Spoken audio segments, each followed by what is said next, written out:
প্রথম অধ্যায়ে খরগোশ ঘুমিয়ে যায় আর কচ্ছপ জিতে যায়। প্রথমবার হেরে যাওয়ার পর খরগোশ বিশ্লেষণ করে দেখল তার পরাজয়ের মূল কারণ অতিরিক্ত আত্মবিশ্বাস। তার মানে অতি আত্মবিশ্বাস যে কারো ক্ষতি করে। আর কচ্ছপ বুঝল লেগে থাকলেই সাফল্য আসবেই। হেরে যাওয়ার পর এবার খরগোশ আবারও কচ্ছপকে দৌড় প্রতিযোগিতায় চ্যালেঞ্জ করলো।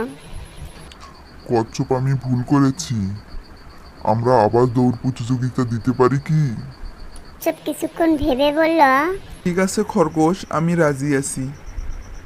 প্রতিযোগিতা শুরু হলো। এবার খরগোশ না ঘুমিয়ে দৌড় শেষ করলো এবং জয়ী হলো।